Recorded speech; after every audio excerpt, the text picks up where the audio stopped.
चलो तुम लोग ये बताओ, इस एक्सपेरिमेंट में एक अंडा है। Yes sir. खाना मत, ये एक्सपेरिमेंट के लिए है, प्लास्टिक का है, ठीक है। ये प्लेट है और एक छड़ है जिसके सहायता से हम इस प्लेट पे बल लगाएंगे, और ये एक स्टैंड है। तो तुम ये बताओ, इस छड़ के सहायता से अगर इस प्लेट पे हम झटका देते हैं तो ये अंडा नीचे गिर जाएगा या फिर ये स्टैंड के में गिर जाएगा? गिर जाएगा। नीचे गिर जाएगा। Yes sir. तो चलो तुम लोग खुद देख लो ये यहाँ पे क्या होने वाला है। Okay okay sir.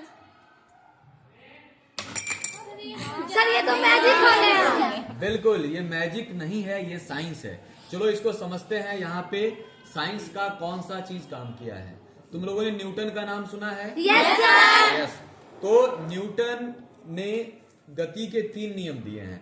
ओके, तो ये गति का पहला नियम बताने के लिए एक्सपेरिमेंट है। यहाँ पे वास्तव में क्या होता है कि न्यूटन के गति के नियम के अनुसार अगर कोई वस्तु गति में है तो गति के ही अवस्था में रहता है, कोई विराम में है तो विराम के ही अवस्था में रहता है, जब तक उस पर बाहरी बल काम ना करे।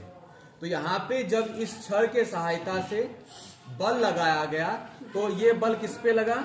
इस प्लेट पे लगा, लेकिन अंडा पे बल नहीं लग पाया, या फिर यूं सोचो लगा भी तो बहुत कम समय के लिए लगा, जिसके कारण से अंडा विराम में था तो विराम में ही रहना चाह रहा था, और विराम में रहने के कारण ये कहां?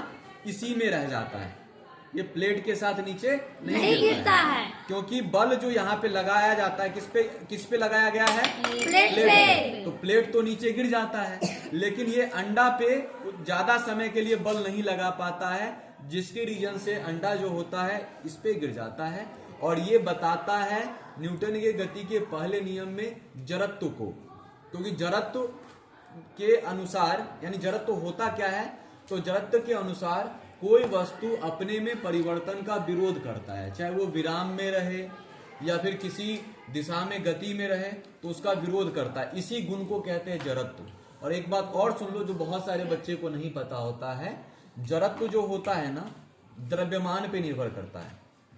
द्रव्यमान पे निर्भर करता है। जड़त्व, किसी का द्रव्यमान ज्यादा है ना तो जड़त्व भी उसमें ज्यादा होगा। जैसे बताओ, एक कम वजन के गाड़ी को धक्का देना आसान है या ट्रक को धक्का देना आसान है? कम गाड़ी। कोई कम वजन वाले गाड़ी का द्रव्यमान कम है तो जड़त्व भी उसका कम होगा, और किसी का द्रव्यमान ज्यादा है, जैसे ट्रक हो गया, रेलगाड़ी हो गया, उस सब का वजन ज्यादा है तो उसका जड़त्व ज्यादा होता है। इसलिए अगर वो विराम में है तो उसको गति देना मुश्किल होता है, या फिर वो गति में है और कोई उसके सामने आ भी जाता है तो धक्का खाने के बाद उसका हालत खराब हो जाता है, मर जाता है, क्योंकि बहुत ज्यादा हैवी होता है, और जब तक वो विराम में आता है तब तक वो धक्का मार चुका होता है। ठीक है, तो एक बार फिर एक्सपेरिमेंट को, ये जादुई एक्सपेरिमेंट को देख लो। अब बता दो तुम लोग कि अंडा कहाँ गिरेगा? वेरी गुड, स्टैंड में गिरेगा, नीचे नहीं गिरेगा, क्योंकि ये न्यूटन के गति का पहला नियम हम तुम लोगों को बता चुके हैं।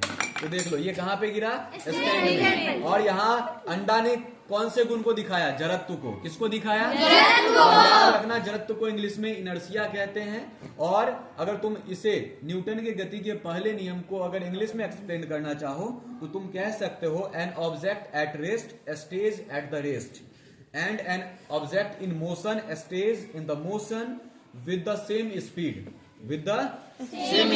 and in the same direction unless acted upon by an external force। जब तक उस पे एक्सटर्नल फोर्स काम ना करे। एक्सटर्नल फोर्स काम करेगा तो विराम वाला गति में भी आ सकता है और गति वाला विराम में भी आ सकता है। तो बताओ, ये अंडा जो इसमें गिरा वो मैजिक था या साइंस था? साइंस था। क्या ये समझ के अच्छा लगा? Yes sir. तो अगर आप लोगों को भी अच्छा लगा होगा तो हमारे चैनल को लाइक कीजिए, शेयर